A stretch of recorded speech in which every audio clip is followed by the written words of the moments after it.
Allahu Akbar. A'udzubillahi minasyaitonirrajim. Bismillahirrahmanirrahim. Assalamualaikum warahmatullahi wabarakatuh. Masya Allah. Macam puasa je belaka ni ha. Kan cetak larat je. Subhanallah, alhamdulillah. Puan-puan dan tuan-tuan, dan memang mungkin staff memang lebih ramai jumlahnya perempuan berbanding lelaki.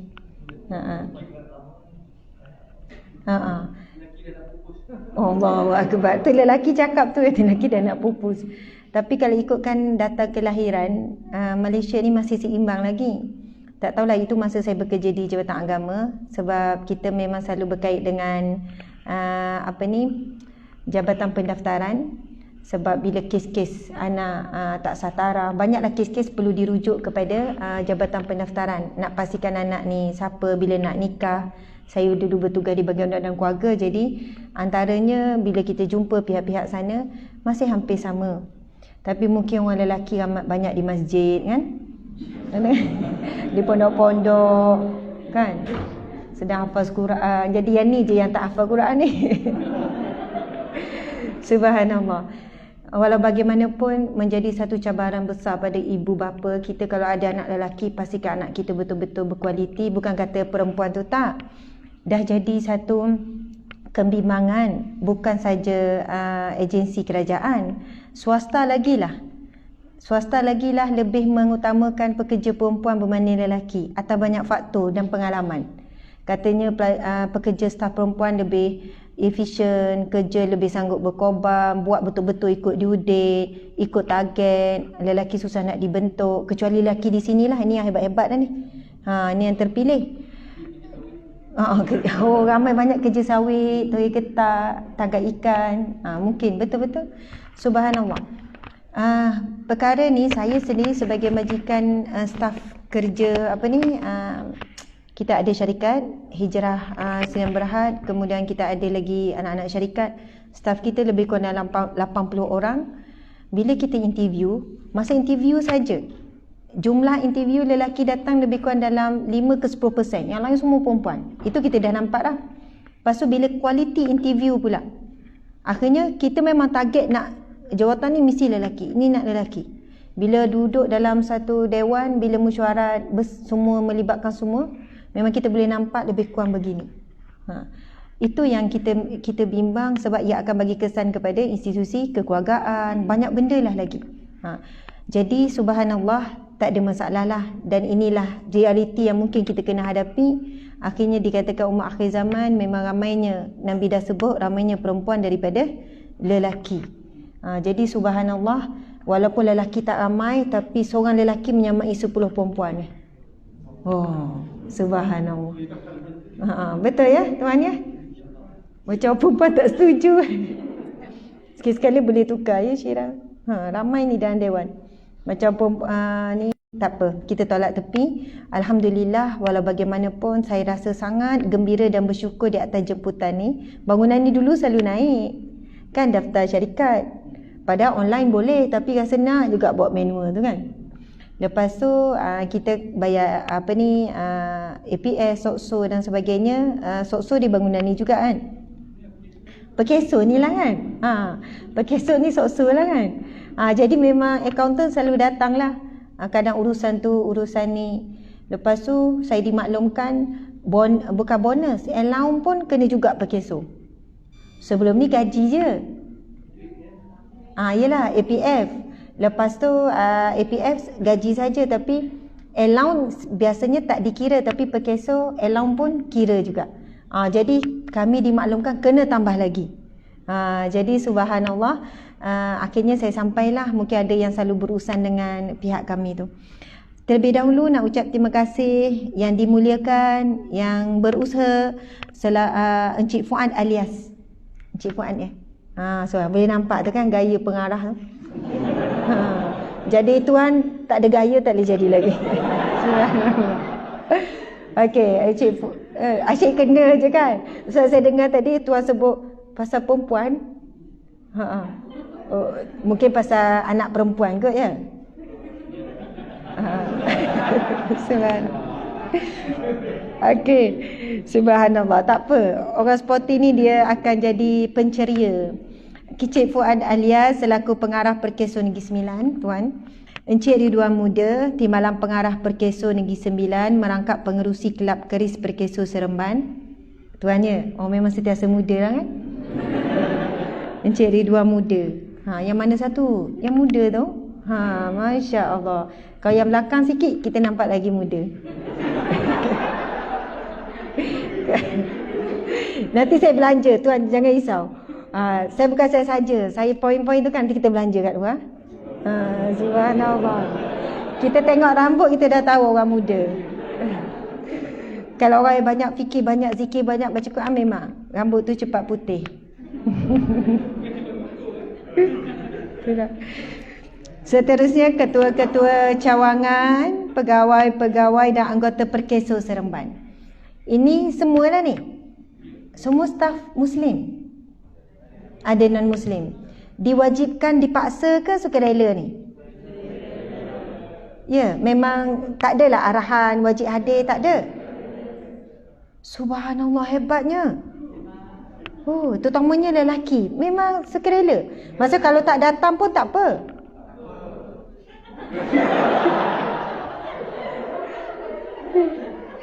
Subhanallah. Okey, ini memang ajaib sebenarnya. Sebab banyak agensi, banyak jabatan dia kena wajibkan hadir. Pengarah kata wajib hadir. Ini memang tak wajib pun hadir, Masya Allah. Subhanallah. Saya jumpa bakal ahli syurga ni. Amin. Subhanallah. Sebab bakal ahli syurga tu ada ciri-cirinya. Antaranya dia suka taman syurga di dunia. Ini kan taman syurga. Dalam hadis Nabi sebut, idza marartum bi riyadil jannah farta'u, bila kamu lihat taman syurga, maka singgah, duduk sekejap, cari bekal. Lalu sahabat bertanya, fama riyadil jannah, di mana itu taman syurga ya Rasulullah? Lalu Rasul menjawab, hilaku zikri, majlis ilmu, majlis zikir, itulah taman syurga. Jadi tengah hari ni, subhanallah, dibina ataupun dianjurkan satu taman syurga yang sementara lepas ni memang kena keluar, walaupun suka macam mana pun balik buat kerja. Sebab tu Nabi kata singgah sekejap. Tapi persinggahan ni sangat penting. Inilah yang akan membantu kita untuk dapat syurga yang sebenar. Kena singgah banyak taman-taman syurga ni supaya jumpa taman syurga yang sebenar di akhirat kelak. Contohlah kalau saya nak balik kampung Terengganu, sedihlah pula kan tak boleh balik. Sedih sebenarnya, saya tak jumpa mak saya pun lama. Mak pula, yelah ayah dah meninggal dalam 3 tahun yang lepas, 2-3 hari lepas, hari tu sambut hari lahir mak. Tapi semua daripada jauh lah kan. Mak pun dah kurang sehat dan sebagainya. Masya Allah. Okey. Kalau tuan puan nak pergi Terengganu lah, boleh tak berhenti langsung? Straight je Terengganu. Ya, pernah buat. Lepas tu tengah jalan memang bawa bekalan minyak. Ya, cukup. Tak perlu singgah. Dengun. Okey, saya besu ujung tu. Tapi memang tak berhenti kita. Daripada sini, Seremban ni. Daripada KL. Ya, tu tak pelik. Kalau 6 jam perjalanan, mesti kena berhenti juga pergi tandas ke, makan ke, ataupun isi minyak, betul? Sebab apa berhenti? Sebab nak teruskan perjalanan. Kalau tak berhenti, mungkin jam, tersadai tepi jalan sebab minyak tak cukup. Jadi, sebelum kita nak menuju betul-betul taman syurga Allah tu, kita mesti singgah dulu banyak taman syurga Allah di dunia, itu majlis ilmu. Kalau tak, pancit tengah jalan. Kau tak jumpa syurga Allah tu.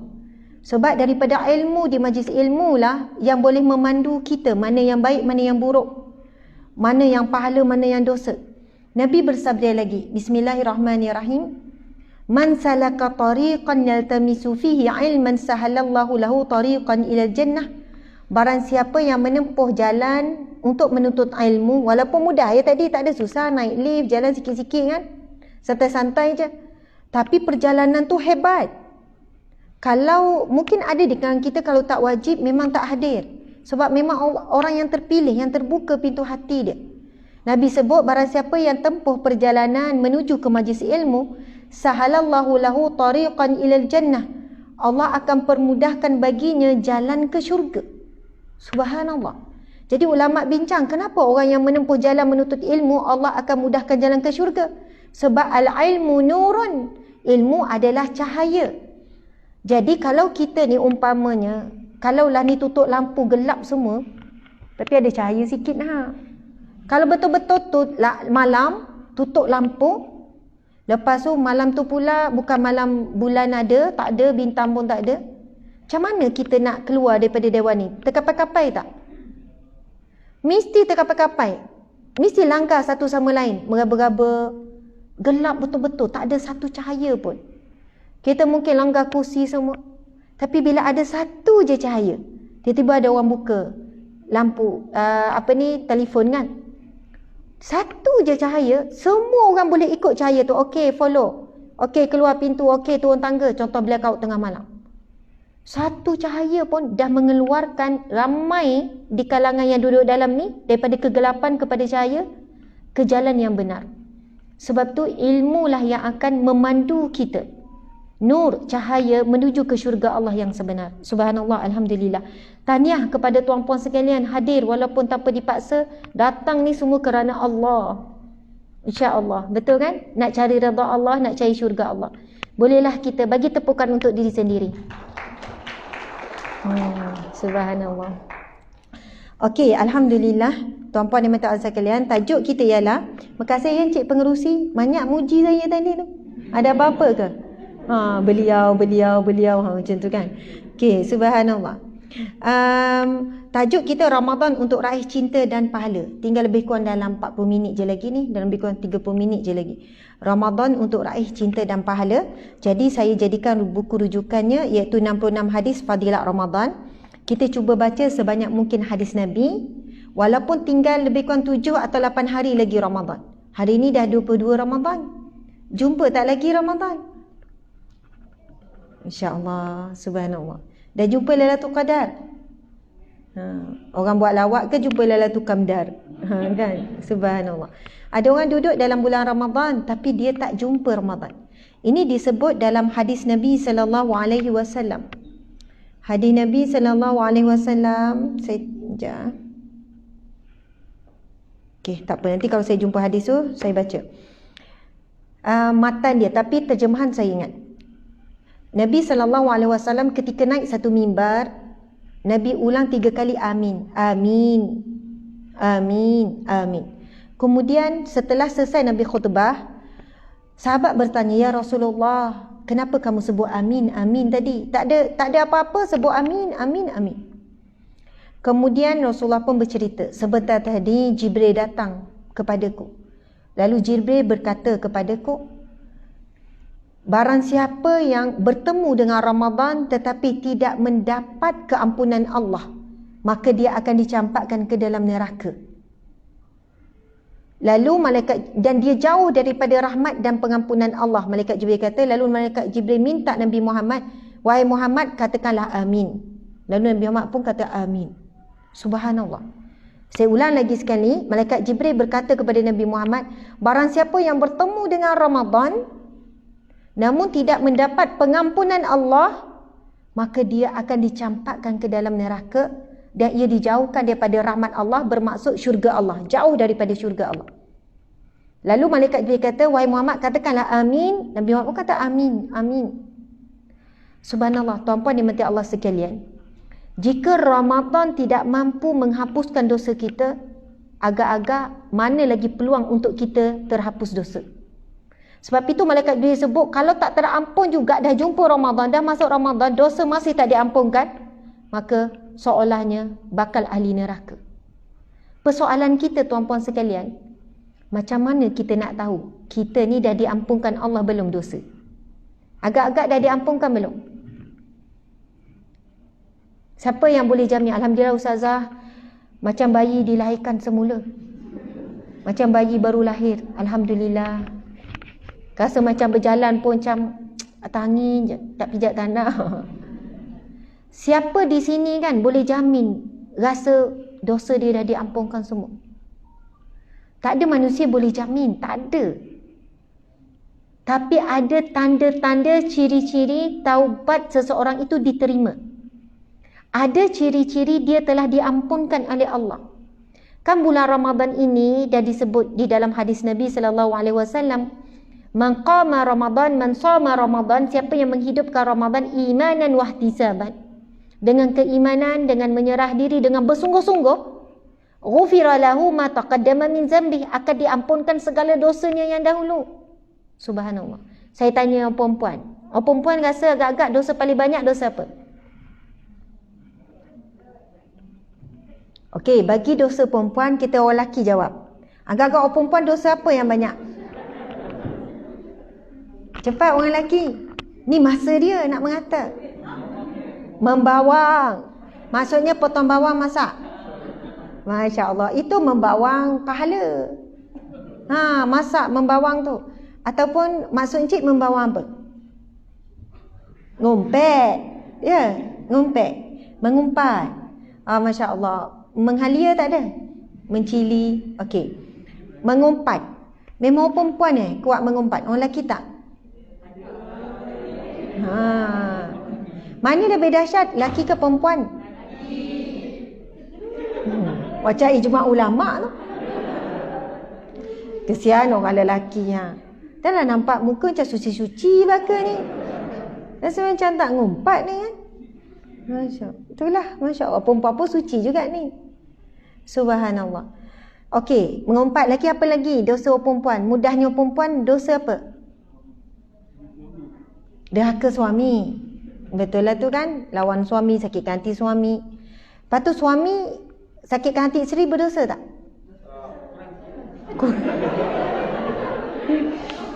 Senang hati. Bila tanya suami sakitkan hati isteri, dosa tak? Kurang sikit. Macam tu ya.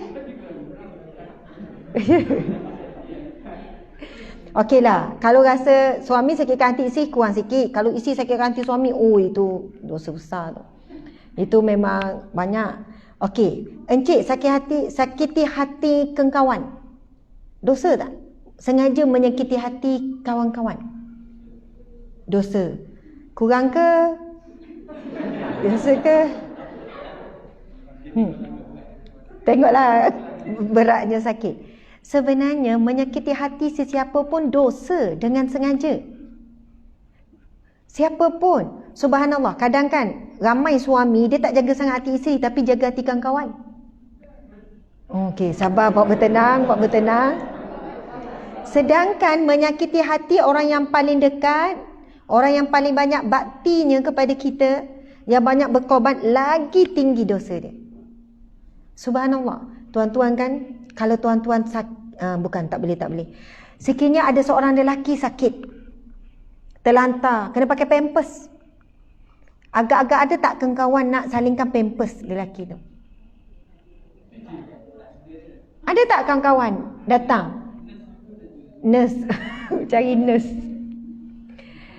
Tapi isteri akan sanggup. Betul tak? Isteri akan jaga. Busuk ke apa, nak marah dulu suami macam mana pun, isteri itulah akan suap, akan jaga. Kawan datang sekali je bawa buah apple. Kawan akan datang sekali je, ziarah kali pertama. Lepas tu kali kedua bila dah meninggal. Tapi yang jaga susah payah akan bersama betul-betul isteri, anak-anak tu. Walaupun anak-anak tu kita tak bagi kasih sayang, dia tetap akan jaga. Tapi ramai yang mengutamakan kawan, jaga hati sungguh. Kawan-kawan bergaluh cakap, simpan, rasa dalam hati tu simpan, tapi dengan pasangan lepas semua. Kau dekat pejabat ramai mana? Benda ni kan tuan-puan sekalian, apa kaitan dengan Ramadan? Ramadan adalah satu bentuk ibadah yang mana tak nampak, tapi Allah nampak. Adakah kita boleh nampak orang tu berjalan? Orang tu puasa tu. Macam mana kau tahu? Nampak dahi tahu puasa. Kalau puasa dahi. Tak, solat nampak tak? Nampak. Sedekah nampak? Nampak. Kalau bagi sedekah nampak. Kalau haji nampak. Zakat nampak. Zikir pun nampak. Subhanallah. Boleh nampak. Boleh dengar. Puasa boleh nampak tak? Kita kalau puasa sunat, kita tak boleh tahu orang tu sedang ibadah apa puasa. Macam mana tahu? Boleh nampak. Tak, orang puasa ni tak nampak. Sebab dia meninggalkan makan, minum dan nafsunya kerana Allah. Sebab itu para ahli ulama bincang, puasa adalah satu ibadah yang paling selamat daripada riak. Sebab tak nampak. Dan kalau kita nyombong pun, alhamdulillah hari ni saya puasa. Yang lain macam kau seorang, satu dunia puasa tau. Maksudnya ibadah yang tak nampak, nampak biasa je tapi sedang buat ibadah setiap saat. Dia ibadah yang mana kita memang buat kerana nak sembahkan kepada Allah. Kalau tuan kan masuk dalam bilik air, lepas tu minum air Pepsi, air pahit besi. Ada orang nampak tak? Tak ada. Lepas tu keluar buat macam, taklah kan, apa. Pun boleh, sebab orang tak nampak. Subhanallah.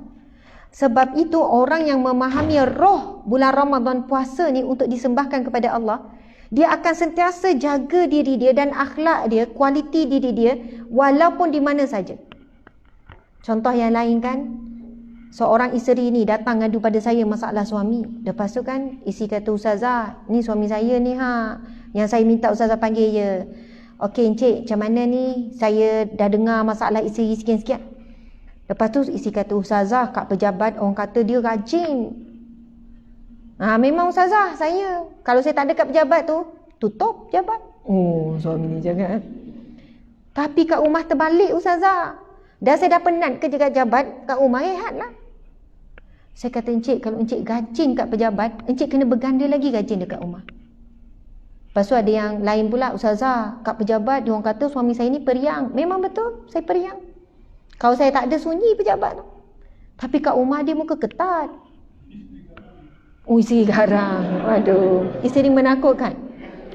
Sebenarnya kan, kita kena betul-betul sedar hakikat ni. Saya pun belajar dan cuba selalu ubah diri saya. Sebab kadang-kadang kalah. Sebab apa? Masya Allah. Nabi bersabda, khairukum li ahli wa ana khairukum li ahli. Yang terbaik di kalangan kamu, orang yang paling baik di kalangan kamu, yang terbaik akhlak, yang terbaik iman, yang paling sempurna iman Nabi sebut, adalah orang yang paling baik dengan ahli keluarganya. Dan akulah orang yang paling baik dengan ahli keluarga. Wahai para wanita sekalian, kita kat pejabat 8 jam boleh muka manis, belum tentu kat rumah sejam boleh kekal manis. Ada je benda yang kita boleh terus muka tu keluar jadi raksasa, jadi singa. Suara tak ada dah, suara lembut kat pejabat. Ya encik, ada apa? Apa yang boleh saya boleh bantu? Bayangkan kalau kat rumah, ya bang, ada apa-apa saya boleh bantu bang? Oi, suami 3 kali. Biar betul awak ni. Itulah. Kalau tu kan, kalau anak dah besar, kau kena balik tau Nana. Cakap semua balik hujung minggu ni. Kenapa ya? Mak kau dah pelik lah. Mungkin tanda-tanda kematian. Tak pernah lembut macam ni ya. Kita dilatihkan di pejabat, penat macam mana pun, customer is first. Customer tu kan, walaupun customer tu marah, sabar, tahan. Kan gini-gini muka. Sampai orang tanya, wajah kamu memang senyum. Memang dilahirkan penyenyum. Masya Allah. Tapi on the way nak balik tu kan, kami tada, selamat berbuka. Okey, jumpa lagi besok. Engkau kawan ni ceria. 8 jam ni bukan tak penat. Tapi nampak je atas rumah terus. Angkat beg tak larat. Buka je pintu, bang, saya penat ni tau. Saya memang tak rehat, kerja banyak hari ni. Awak jangan buat perangai. Allah. Jumpa baru berapa minit, tunjuk dah muka penat semua. Lepas tu anak datang. Allahu Akbar, Masya Allah. Dia bawa Bilal dia pula kan. Subhanallah. Bila masuk je, anak tengah masak nak buka puasa, anak datang. Umi. Nak makan tak? Nak buka puasa tak? Pergi main dia duduk diam-diam. Umi nak masak ni kan tak masak pun tau. Na'udzubillah. Macam mana kita boleh menyimpan tenaga, semangat kita untuk dipersembahkan kepada orang luar, tapi bila ahli keluarga tinggal sisa-sisa tenaga dan kemarahan. Patutnya bila nak sampai rumah, kita check out daripada pejabat, check in pejabat yang lebih besar pahalanya, iaitu rumah tangga kita. Antara falsafah Ramadan adalah menjadikan kita seorang yang sentiasa merasakan Allah melihat. Tuan-puan boleh je makan minum dalam tanda masuk bilik tutup ni. Bos-bos ni kan ada bilik. Bilik kosong kan, bilik sorang-sorang kan, bos-bos kan. Boleh je keluarkan biskut raya, saya ada jual biskut raya, makan. Tapi kenapa tak buat? Merasakan Allah melihat. Maksudnya kita boleh sorok je pada manusia, lepas tu lap betul-betul, lepas tu buat macam lapar. Sepatutnya falsafah itu ditanam, kita menjaga akhlak kita di mana sahaja. Tapi ramai orang jaga prestasi kerja sampai dapatlah anugerah pekerja cemerlang. Tapi agak dapat tak tuan-tuan ni anugerah suami cemerlang? Siapa nak bagi? Allah bagi. Yang Nabi sebut tu, yang paling baik dengan kamu, orang yang paling baik dengan ahli keluarga. Akhlaknya, santunnya, rajinnya, wajah yang maningnya, lemah lembutnya. Subhanallah. Kadang suami saya memang sound saya. Kemarin pun kena juga. Bila saya tak boleh nak, kadang hilang sabar. Anak saya 7 orang kecil-kecil kan, hilang sabar. Terus marah. Suami kata, jadi macam penceramah sikit.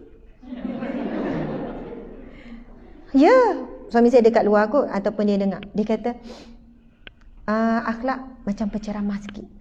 Ya, masa ceramah kan macam bagus, solehah, subhanallah. Saya kan, okey, minta maaf. Okey anak-anak Umi sekalian, ubahlah intonasi.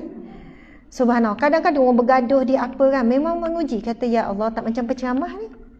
Subhanallah. Kadang saya kena tegur dengan anak saya. Imran, Luqman, anak-anak yang kecil ni, yang baru darjah 1 je 2. Bila muka saya masam, bila Imran tanya, Umi kenapa masam? Umi penat. Tadi Umi okey muka Umi.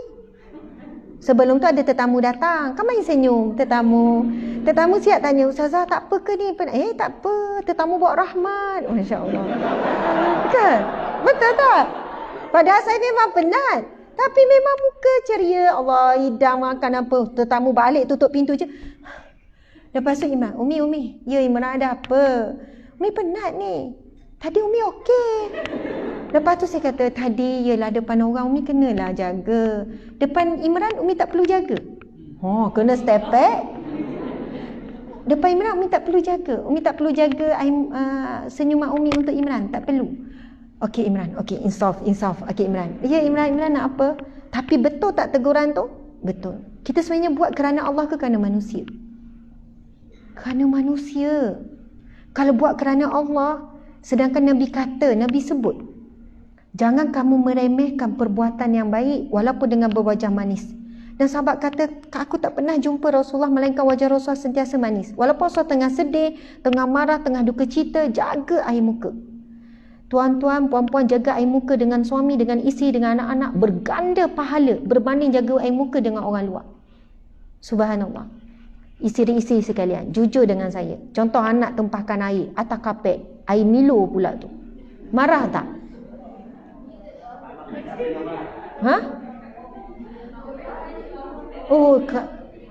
Saya rasa, saya tak tahulah, mungkin memang tak marah, memang it's okay, don't worry. Tak adalah misi. Ya Allah, kan cubit, mungkin cubit kan Umi dah cakap, ni kat dapur kenapa bawa kat sini, ni orang bawa. Dah lah atas kapet. Ya Allah, nak bersihkan. Dah lah kapet tu warna cerah, baru beli semalam. Lagilah. Yelah, lepas tu raya, lepas pada tu kan, ini hari raya, anak tu pakai air, kita akan marah. Tiba-tiba datanglah tetamu, bawa anak sebaya anak kita, tumpahkan air juga, marah tak? Tak ada. Masa tu kan, tak apa, it's okay, nama pun budak-budak, it's okay. Jangan dimarahnya budak-budak, it's okay. Ya Allah, tetamu tu kagum tau tetamu. Ya Allah, sabarnya. It's okay, nama pun budak. Lepas tu pergi ambil kain lap dengan lemah lembut. Anak ni kan perhati ya mak ni. Tadi cara sukses kan macam malaikat pula mak . Nak sebutnya, kita ni sabar dengan orang luar jauh lebih mudah berbanding sabar dengan ahli keluarga. Betul atau tidak? Isteri-isteri ya, mudah je panah nak marah dengan suami, dengan anak. Subhanallah, tapi dengan anak sendiri tak boleh nak tahan, dengan suami sendiri, dengan suami orang lain okey. Kan dengan ni suami orang lain ni kan main lagi. Assalamualaikum encik. Okey encik, saya kat encik hari ni. Kan main lagi. Tapi dengan suami ada puji. Ada tanya khabar tak? Apa khabar encik suami? Dalam buku Rumah Tangga Rasulullah, himpunan Rumah Tangga Rasulullah tanya khabar isteri setiap hari. Itu sunnah Nabi. Tuan-tuan tanya khabar isteri tak? Tak. Lepas ni, habis ceramah ni, mesej. Yang awak apa khabar? Sekarang juga. Ya, yang awak apa khabar? Okey tak tu kat tempat kerja? Nanti dia risau sebab pelik sangat suami ni. Betul lah, buang tabiat. Ke ada apa? Bang, awak ni kenapa? Kan? Ada hajat apa-apa? Kau ada buat perangai? Ke nak kahwin lagi? Oh, betul kan? Awak salah sen ke? Sebenarnya tuan-puan sekalian, saya pernah. Ni kan Ramadan meraih cinta dan pahala. Saya cakap berkisah cinta dalam rumah tangga. Saya buat program perempuan Melaka, lebih kurang dalam ramai macam ni lah. Lepas tu kita kata, okey sekarang kita test. Saya buat ayat, saya tulis dekat papan. Saya kata ayat ni, ayat tu, ayat Assalamualaikum bang, apa-apa panggilan pada suami, saya sebenarnya nak minta maaf sungguh-sungguh daripada awak, ujung rambut, ujung kaki. Saya akan cuba jadi isteri yang terbaik. Saya sayang sangat awak. Awak dia jodoh terbaik, baik dan kurang, lebih, semua itu adalah ketentuan Allah. Awak melampaui saya melanggar. Adalah ayat. Saya kata okey, sekarang tulis dan send sekarang pada suami masing-masing. Masing-masing send masa tu juga. Saya kata saya nak tengok feedback. Lepas tu ada angkat, Ustazah dah dapat dah balasan. Apa dia? Suami jawab apa? Awak dah kenapa? Okey, Ustazah saya pun dah dapat jawapan. Jawapan apa? Suami saya bagi emoji nangis. Saya kata, okey, sama ada dia ada perasaan, dia tak baca ataupun ni. Lepas tu ada juga yang kenapa awak cakap macam ni? Ada apa-apa ke? Awak sakit ke? Awak terus terang. Lepas tu ada juga yang suami kata, okey hari ni awak tak payah masak, saya belanja awak makan. Betul, ada macam tu. Lepas tu ada yang isteri menangis. Ustazah, saya mengaku saya tak pernah buat ayat macam ni pada suami. Saya isteri yang sombong, ego, saya tak pernah buat ayat ni. Subhanallah. Saya pernah juga test pada suami, buat macam tu kan. Memang isi lagi pelik. Tuan-puan sekalian, Rasulullah SAW pernah menegur seorang sahabat. Masa tu Rasul duduk dengan sahabat ni. Lepas tu ada seorang lelaki lalu. Lepas tu sahabat ni kata, ya Rasulullah, aku sangat mencintainya. Aku sayang sahabatku itu. Lalu Rasul berkata, adakah kamu pernah bagi tahu dia yang kamu sayang dia? Rasul kata, dia jawab, tak pernah ya Rasulullah. Sekarang kamu sampaikanlah kepada dia bahawa kamu menyayanginya. Kemudian Rasul menyambung, sesungguhnya dia juga dicintai oleh Allah. Orang yang menyampaikan, sebab itu tuan-tuan ni biasa tak cakap I love you, sayang isteri?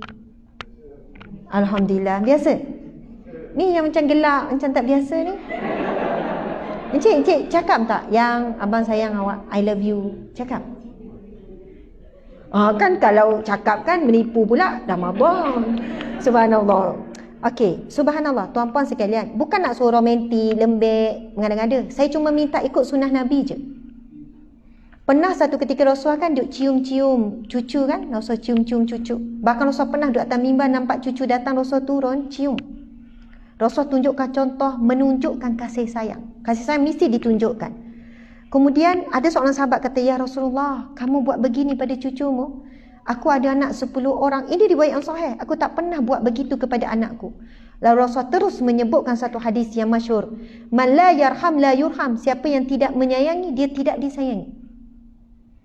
Maksudnya kasih sayang ini perlu diekspres, perlu ditunjukkan, perlu disebut. Kalau kamu sayang, sebut. Isteri-isteri sebut tak pada suami, bang saya sayang awak, I love you, I want you, I need you. Allah Akbar. Kalau tak biasa, Ustazah tak biasa. Kita jangan rasa, saya tak biasa lah, geli lah Ustazah, macam tak biasa. Kena biasakan sebab ia sunnah, bukan sebab kita nak saja-saja pelik-pelik buang tabiat. Nak kata orang kita tak biasa sebut tu, sampai sebut buang tabiat, padahal itu sunnah. Allah Akbar. Belum cerita banyak lagi romantik Nabi yang menjarakkan, jauhnya rumah tangga kita dengan Rasulullah. Allahu Akbar. Dengar tu. Sedap sauna orang. Masya Allah. Kelakarlah tuan ni. Saya nak nombor telefon isteri tuan. Nak mengesahkan. Okey. Subhanallah. Muslimin, muslimat dimati Allah sekalian. Dalam satu hadis Nabi ni saya nak baca, masa dah habis kot Masya Allah. Belum lagi, ada masa lagi. Okey, ini saya nak baca beberapa hadis Nabi tentang kelebihan Ramadan. Subhanallah. Okey, daripada Sayyidina Abu Hurairah radhiyallahu anhu berkata Rasulullah sallallahu alaihi wasallam bersabda. Ini hadis sahih riwayat Bukhari dan Muslim. Subhanallah. Yang bermaksud, setiap amalan anak Adam adalah untuk dirinya kecuali puasa. Sesungguhnya ia milikku dan akulah yang akan membalasnya. Hadis Nabi SAW, hadis Qudsi. Konteks hadis ini dibincangkan oleh alim ulama. Kalau dalam buku kami ni panjang lebar. Kenapa Allah menyebutkan setiap amalan anak Adam adalah untuk dirinya kecuali puasa.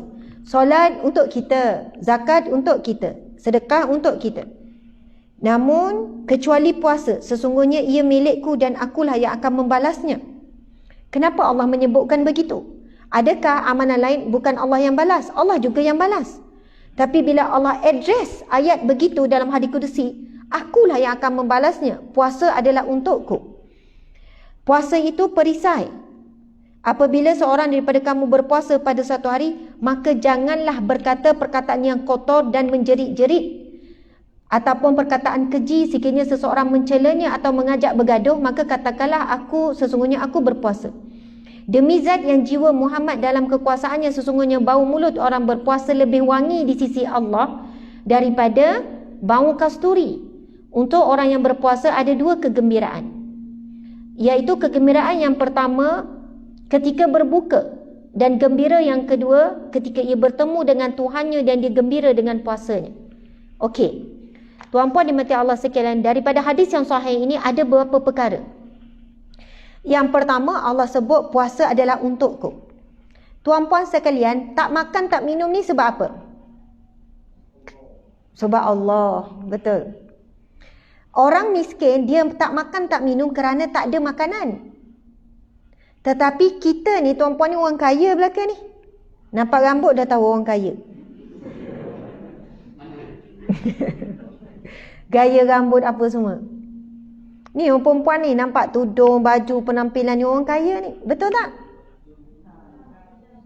Pasal orang miskin. Asnaf ke semua ni?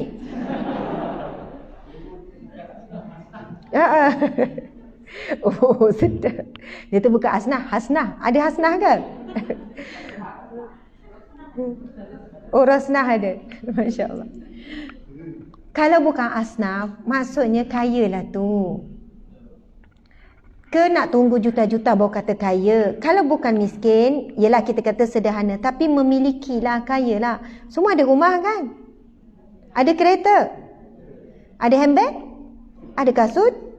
Ada omeh? Golang ada golang? Tak ada langsung. Bukan sebab tak mampu, tak suka kot Subhanallah. Maksudnya memiliki, ada harta, kaya. Subhanallah. Kita ni tak puasa kerana Allah. Tinggalkan makan minum memang kerana Allah, bukan tak ada makanan. Jadi Allah sangat menghargai, Allah sangat suka. Seolahnya Allah sangat terharu dengan hamba-hambanya yang sedang meninggalkan makan minum 13 jam kerana Allah. Sampai Allah mengungkapkan perkataan puasa untukku. Hamba-Ku meninggalkan makan minum bukan kerana tak ada makanan, tapi kerana-Ku. Sedangkan makan minum itu sesuatu yang manusia sangat suka, betul tak? Kalau tak puasa 5 kali. Sarapan, ngunyah-ngunyah pukul 10. Lepas tu makan tengah hari, pukul 3 ngunyah-ngunyah. Lepas tu minum petang, lepas tu malam. Oh, lain lagi kalau dalam pejabat ada yang jual krepek bawah meja. Kan, kejap keluar tu, kejap keluar ni, kejap ni. Kejap minum-minum. Ya Allah, itu memang manusia suka. Benda paling suka manusia, iaitu makan. Manusia sanggup tinggalkan apa yang dia paling suka itu kerana Allah. Allah sangat suka.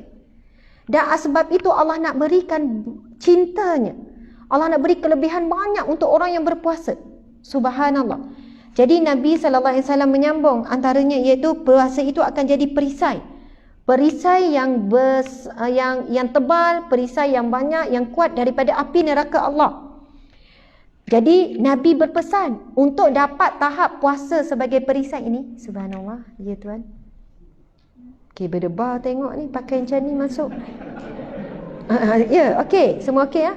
Bukan nak tangkap saya. Okey. Subhanallah. Boleh.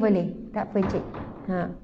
Sekiranya yang boleh menjadikan puasa itu sia-sia, antaranya bercakap kotor. Tuan-puan yang mati Allah sekalian. Kita cabaran hari ni, depan elok, semua solehah, soleh belaka.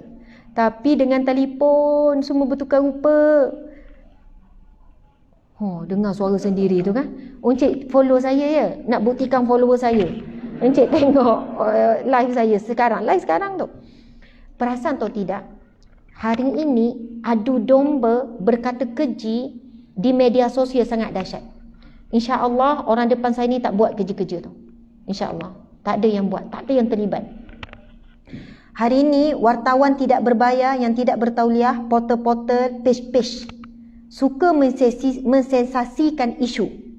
Buat tajuk yang kontroversi. Lepas orang tak baca lagi isi dah maki hamun dah. Ini namanya an-namimah, pengadu domba. An-namimah, pengadu domba.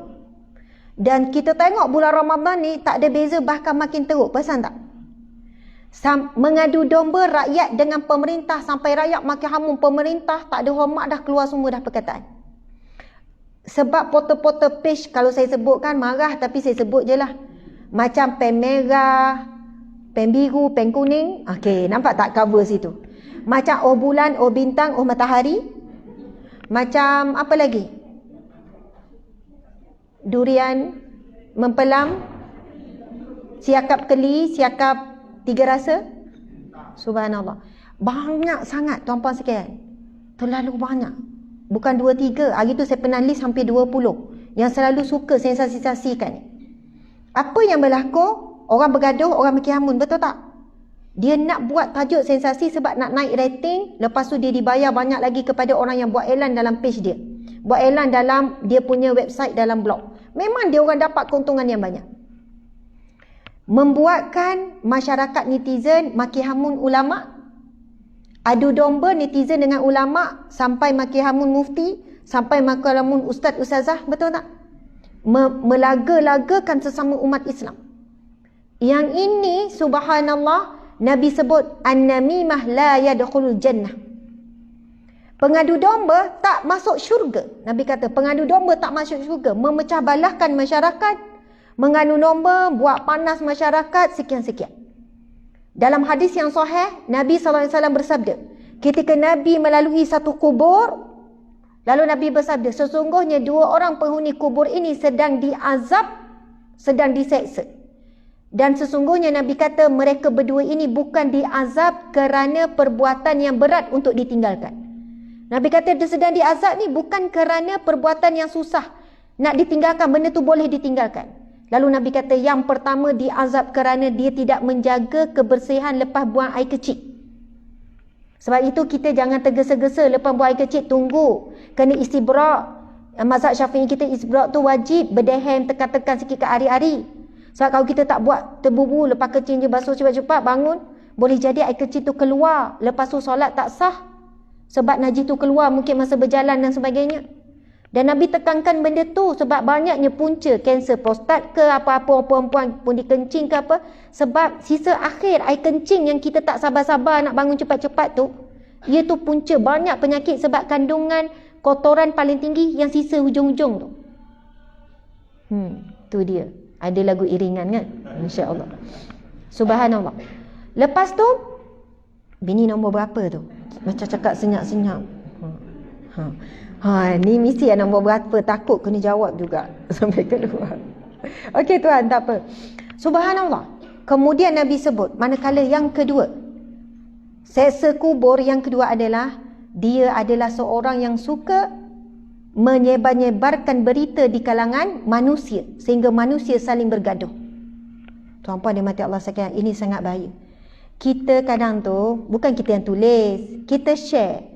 Tapi share tu yang memang kita suka, memang padan aku memang sokong bila dia cakap ni gini-gini. Dan tahu apa yang di share tu, ada yang tengah panas sekarang. Lepas tu orang pun, bawah tu orang pun sambunglah maki hamun dekat FB kita. Kita kata kita tak tulis ustazah, kita share je.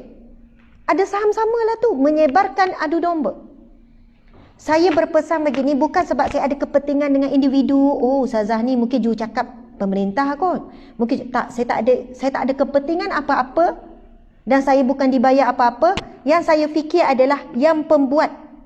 Dan peringatan ini tolong tuan-puan sekalian, kita tinggal 8 hari saja lagi Ramadan. Jangan sampai tak ada satu hari pun Ramadan kita yang Allah terima. Jangan sampai tak ada satu hari pun puasa kita sah pahalanya di sisi Allah. Sebab ulama bincang, orang yang berpuasa tapi tidak meninggalkan perkataan keji, dusta, maki hamun, kalau tak maki hamun, ayat elok je, tapi sindir, menyakitkan hati orang walaupun tak ada maki hamun, itu semua perkataan keji. Ataupun an-namimah, ulama kata puasanya sah tapi tak dapat apa-apa. Sebagaimana Nabi sebutkan min shaimin, betapa ramai orang berpuasa tak dapat apa-apa kecuali lapar dan dahaga. Na'udzubillah, bayangkan di pada masyarakat kelak bila kita dibangkitkan, lalu kita pun mula nak hitung bab ibadah puasa. Kita pun tengok 40 kali kita berpuasa di bulan Ramadan.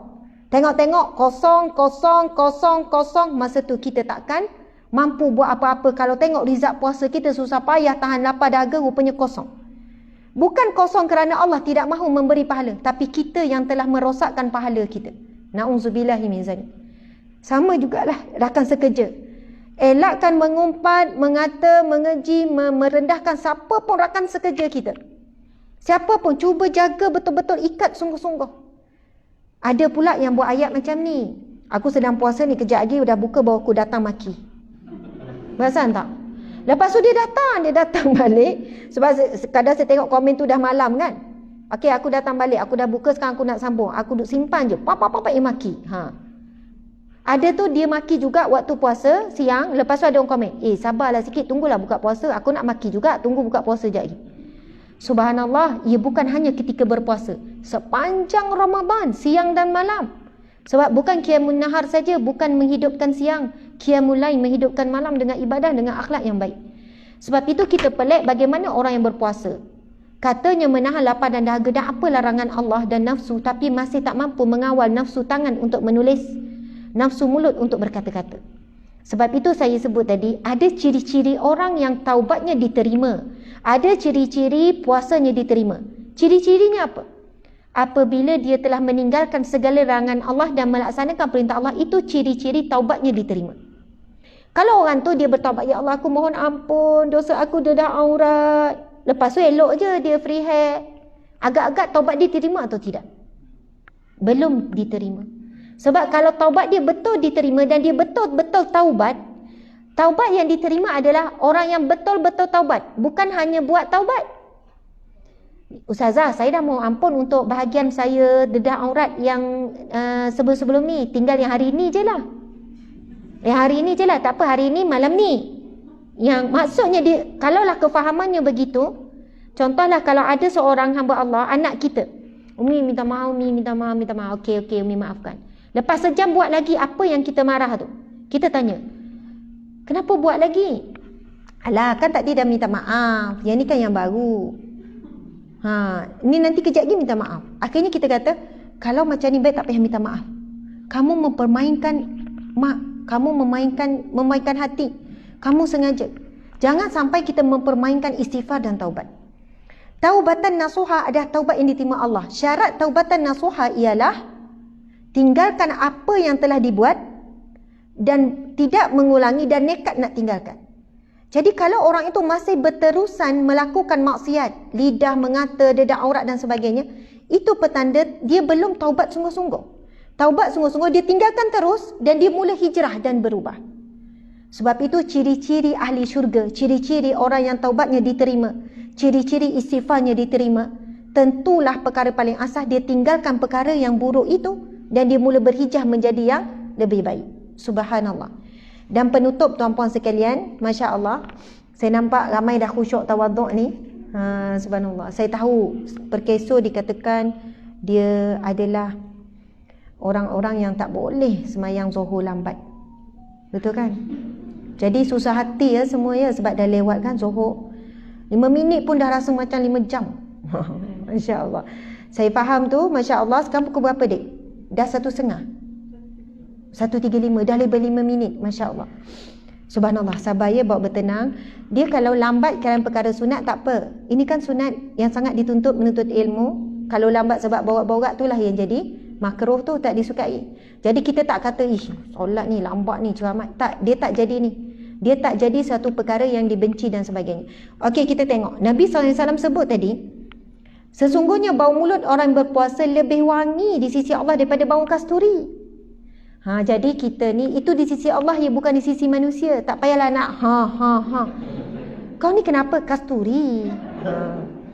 Memang busuk lah mulut, bau mulut orang puasa memang busuk. Kalau dia langsung tak cuci, tak berus, memang bau tak payah cakap lah, memang pening. Tak payah nak lah. nak sebutnya Allah bagi gambaran, Nabi bagi gambaran, bau busuk tu, tapi di sisi Allah kasturi, nak kata Allah suka sangat. Macam kita lah tuan-puan sekalian, baby, anak sendiri, sedap tak bau mulut dia? Tapi kalau kita nak cium bau mulut baby lain, wangi. Tak ada. Kalau anak orang lain bau, masam. Tapi anak sendiri tu, kalau tai menguap, kalau saya lagi tadah hidung, sedapnya bau, padahal bau masam. Sebab apa? Sayangnya dekat anak. Ya Allah, kadang kaki baby tu kan dicium-cium kan. Mau cium kaki anak orang lain. Tak ada. Nak kata sebab sayang tu. Ya Allah, bau dia tu masam-masam tu, cium-cium bau leher tu, yang ada masam-masam susu tu, sedapnya. Tapi nak cium masam susu anak orang lain. Tak ada. Allahu Akbar. Allah bagi perumpamaan bau mulut orang yang berpuasa tu di sisi Allah seperti kasturi. Ini bukan kasturi di dunia, ni kasturi syurga ni yang tak tahu macam mana wangi. Betapa Allah sangat menunjukkan rasa cinta kepada hambanya yang berpuasa. Kemudian Nabi sebut, untuk orang yang berpuasa ada dua kegembiraan. Gembira ketika ia berbuka puasa. Sebab itu tak salah. Nak happy-happy masa buka, seronok, hidang betul-betul makanan, adab. Tak payah kita sound. Berianya nak berbuka. Tak suka puasa ke? Ambo, dia tak faham.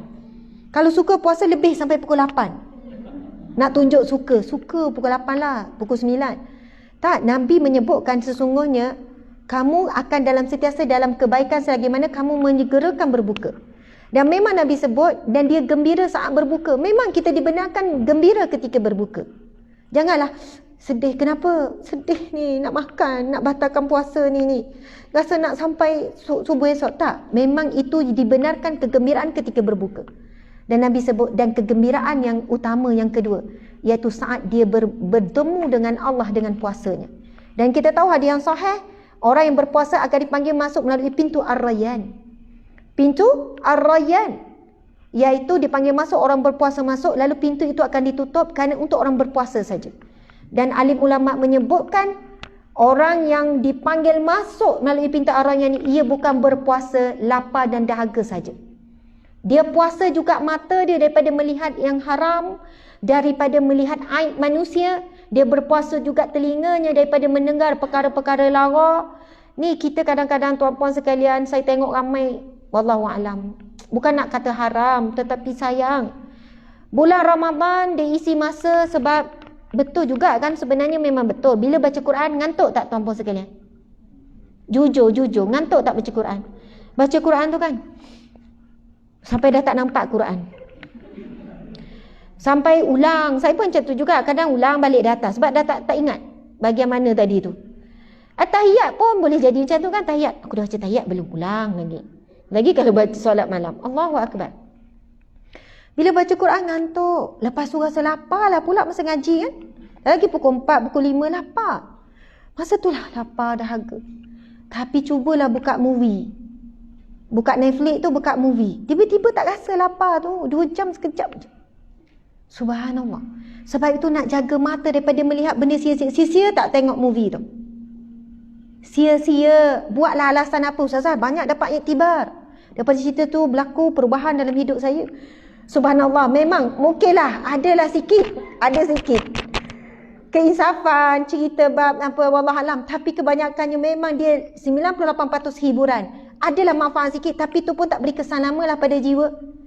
Jaranglah saya jumpa Ustaz, alhamdulillah saya berhijrah berkat tengok Netflix, berkat tengok beberapa movie, hidup saya berubah 100%. Tak, dia adalah kesedaran sikit. Kalau cerita sedih-sedih, romantik. Allahu Akbar.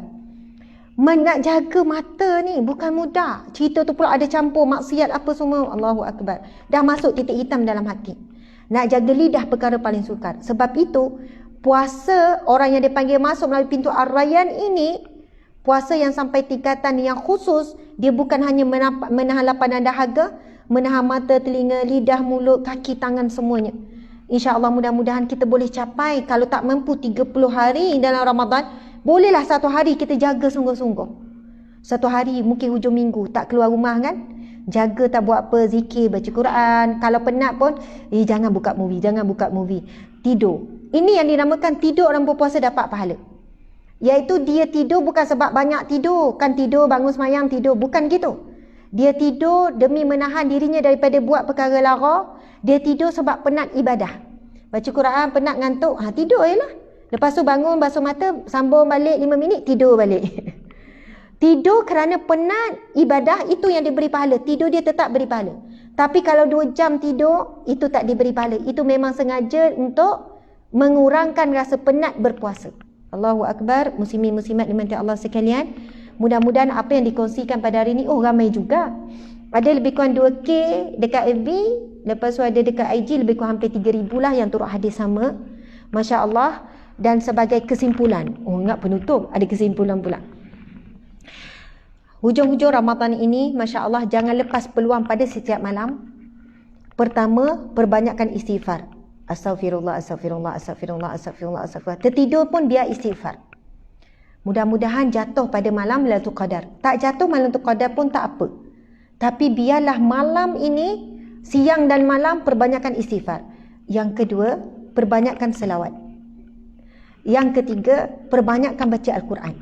Baca Al-Quran, tak sempat buka Al-Quran, tak apa. Saya tahu bekerja. Kan, nanti pengarah mari tegur, awak ni customer depan nak baca Quran. Sekejap ya, ada 5 lagi nak habis juzuk. Memang tak boleh lah, Quran kena tepi. Subhanallah. Tetapi kita boleh guna kaedah memperbanyakkan bacaan Al-Quran dengan ulang-ulang Al-Quran yang kita ingat. Hafal tak? Qul huwallah. Hafal. Hafal tak Qul Nas? Hafal. Ayat kursi? Hafal. Ulang je lah yang tu. Bukan kata maksud banyakkan baca Al-Quran itu semata-mata kena kejar khatam. Kita bekerja siang, Tuan ulang 3 kali Qul huwallah. Pahalanya Nabi kata ibarat seperti khatam Al-Quran. Tapi janganlah pula aku ni hari ni dah 3 kali khatam tau. Sebab dah ulang 9 kali Qul huwallah. Kau tak khatam lagi? Ya Allah, tak khatam lagi. Aku dah 3 kali.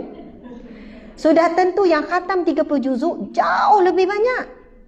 Subhanallah. Tetapi jangan meremehkan perbuatan ulang 3 kali Qul huwallah sebab menyamai Al-Quran. Bila ditengok tuan-puan sekalian, Al-Ikhlas, surah Al-Ikhlas, ada tak perkataan ikhlas dalam Qul huwallah tu? Tak ada. Tapi kenapa surah itu dinamakan surah Al-Ikhlas? Ayat yang pertama, Qul huwallahu ahad, katakanlah Allah itu satu. Allahu samad, Allah tempat bergantung. Lam yalid wa lam yulad, Allah tidak beranak dan tidak diperanakkan. Wa lam yakul lahu kufuwan ahad, dan Allah tidak ada menyamai apa-apa satu pun. Perasan atau tidak, 4 ayat surah Qul huwallah, surah Al-Ikhlas adalah tentang Allah belaka. Ada surah yang lebih pendek, Inna a'tainakal kautsar. 3 ayat je, tapi bukan berkenaan dengan Allah. Subhanallah, 1/3 Al-Quran berkenaan dengan akidah. 1/3 Al-Quran adalah ibadah. 1/3 Al-Quran adalah tasawuf, akhlak. Dan semua itu terkandung di dalam surah Al-Ikhlas. Apa yang kita baca Al-Quran, tadabbur apa sebenarnya nak jadikan kita hamba Allah yang ikhlas. Al-Mukhlisina laluddin. Kita baca sirah ni, baca cerita tu, baca ni dalam Al-Quran ada peringatan. Akhirnya kita dah jadi orang yang buat kerja ikhlas. Tak naik pangkat pun tak apa. Sampai orang ni cocok-cocok. Sian kat engkau ya. Kerja teruk-teruk, kau tak naik pangkat. Sian kat engkau. Kau tengok orang tu. Dia pandai ambil hati bos. Ini bukan bos ni lah. Okay kan? Pandai tengok naik pangkat. Orang cocok-cocok, kita dah redha. Tapi kita baca Al-Quran lama-lama, ya Allah, aku buat kerja kerana-Mu ya Allah, nak cari rezeki yang halal ya Allah. Aku dah tak fikir dah tu. Tak fikir dah pasal naik pangkat, naik gaji apa semua tak. Mudah-mudahan dengan aku cari rezeki. Tuan-puan, cari rezeki ni jihad. Nabi sebut sesiapa yang keluar pada pagi-pagi sampailah petang, sehinggalah dia pulang petang mencari rezeki yang halal, yang barakah, dicatat baginya pahala jihad. Sebab itu orang yang meninggal cari rezeki itu syahid. Tapi bukan syahid dunia akhirat. Medan perang tu kena mandi jenazah jugalah. Tapi itu adalah satu syahid, satu jihad yang sangat besar. Subhanallah, Allahu Akbar. Jadi tuan-puan sekalian, saya sebut apa tadi tu nak sebut? Sebelum syahid, cari kerja. Kesimpulan tadi. Al-Quran tadi tu, surah Qul huwallah tadi. Siapa yang suka ulang-ulang Qul huwallah, sampai ada seorang sahabat Nabi, dia suka ulang Qul huwallah dalam bacaan solat dia. Sampai orang datang mengadu, ini hadis yang sahih. Orang datang mengadu, ustazah pula. Ya Rasulullah, si fulan ini, dia mesti ulang Qul huwallah. Lepas tu Rasulullah kata, pergi tanya dia kenapa dia suka baca Qul huwallah. Kemudian dia jawab, kerana aku sangat mencintai Qul huwallah. Lalu Rasulullah kata, sampaikan kepadanya, kerana cintanya kepada Al-Ikhlas, surah Qul Huwallah, Allah juga mencintainya. Subhanallah. Saya nampak dah tu MC ambil kertas kan. Mungkin dia nak tulis, Ustazah berhenti sekarang. Betul kan? Tak? Okey. Subhanallah. Saya akan berhenti sekarang. Tuan-puan sekalian, Ramadan, syahrul Ramadan, syahrul Quran. Nabi bersabda, syahrul Ramadan alladhi unzila fihi al-Quran hudan linnas. Bulan Ramadan diturunkan Al-Quran. Kalau kita malas, saya sebut malas sebab ramai sangat orang yang malas buka Quran, baca, nak kejar khatam, ramai yang malas. Padahal dia mampu, cuma dia tak mahu. Tapi mulut cakap tak mampu, tak dan. Sebenarnya dan. 2 jam ganti movie tengok Netflix tu, boleh dapat 2 juzuk tau. Subhanallah. Nak sebutnya, belum sejam campur tengok gosip-gosip tu. Sebenarnya bukan tak mampu, tapi tak mahu. Mulut cakap, tak dan lah, tak mampu. Allah paling tahu mana hambanya betul-betul tak mampu. Yang banyak kita tak mahu.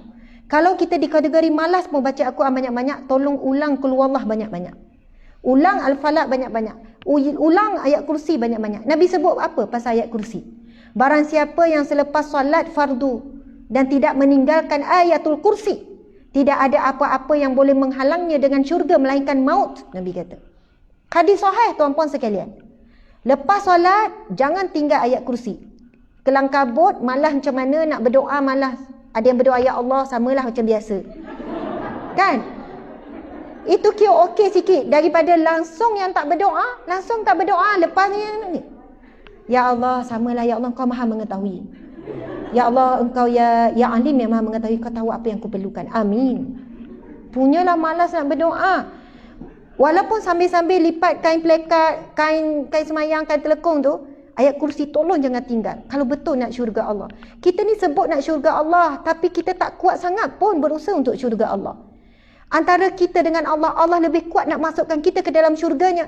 Kerana itu Allah beri Ramadan, yang mana Allah kata, hadis Nabi sebut, Allah buka pintu syurga, tutup pintu neraka. Dan setiap malam Allah pilih di kalangan hamba-hambanya untuk jadi ahli syurga, dan Allah bebaskan hamba-hambanya daripada neraka. Inilah bukti cinta Allah kepada kita. Antara yang terbesar adalah Allah beli Ramadan. Allah beri lagi kepada kita kelebihan baca Al-Quran. Kalau kita fikir logik, mudahnya masuk syurga. Ayat kursi setiap kali lepas solat, sampai Nabi sebut tidak ada apa yang menghalangnya dengan syurga melainkan mati. Maksudnya sebab hidup lagi je termasuk syurga. Tunggu bila mati je terus masuk syurga. Tapi taman syurga dululah di alam barzah. Tu pun di kalangan kita bukan semua yang kuat. Bukan semua beramal lepas solat baca ayat kursi. Bukan semua. Nak katanya masih lagi golongan yang terpilih. Tapi dah dengar hari ni, ulanglah banyak kali. Ayat kursi tu terlalu banyak fadilat. Sebelum tidur baca, rasa susah, rasa apa, baca ayat kursi. Ada hadis Nabi yang sahih. Sebab ayatul kursi itu lebih berat timbangannya, lebih hebat daripada 7 petala langit, 7 petala bumi. Itu disebut dalam hadis Nabi. Ayat kursi itu dibandingkan dengan kursi Allah, ia jauh lebih tinggi. Ada hadis Nabi yang menjelaskan umpama seperti gelang yang dilemparkan ke padang pasir. Adalah Nabi bagi perumpamaan, tapi kalau saya nak jelaskan tu jadi panjang, mungkin sampai asar. Subhanallah. Jadi tuan-tuan dimati Allah sekalian, alhamdulillah, mohon maaf salah dan silap. Terima kasih kepada semua. Mudah-mudahan bermanfaat. Saya mengucapkan selamat menghabiskan Ramadan dengan hari-hari Ramadan yang berbaki dengan terbaik. Dan bertemu Lailatul Qadar, dan saya mengucapkan selamat Hari Raya Aidul Fitri. Aidul Fitri membawa maksud, macam nak cakap balik. Aidul Fitri membawa maksud kembali kepada fitrah. Kena faham, Aid kembali, Fitri fitrah. Maksudnya fitrah kita asalnya bersih daripada dosa dan noda. Sebab itu orang yang buat maksiat pada hari raya, maksud tulang, ngumpat, dedak aurat apa semua, na'udzubillah, dia tak kembali kepada fitrah. Tak, dia telah merosakkan sebulan ibadah puasa. Sebab itu hari raya nanti tolong jaga aurat muslimat sekalian. Suami tolong jaga aurat isteri. Jangan hari raya berjumpa-jumpa tu jadi tempat mengumpat jiran-jiran pula. Jangan nak buat banding-banding, ni sofa ni baru beli tau. Jangan untuk riak takabut. Tapi kalau untuk bagi tahu saja tak apa. Sofa ni tak mahal sangat, dalam 10,000 je. Kan bunyi macam tak riak, macam solehah sikit. Alhamdulillah, syukur rezeki Allah. Itu solehah sikit. Hati riak. Subhanallah, jangan jadikan sekerana Aidul Fitri rosak pahala sebulan Ramadan. Masya-Allah. Sekian, wabillahi taufiq wal hidayah. Assalamualaikum warahmatullahi wabarakatuh. Terima kasih yang tengok di live FB dan juga IG. Alhamdulillah. Subhanallah.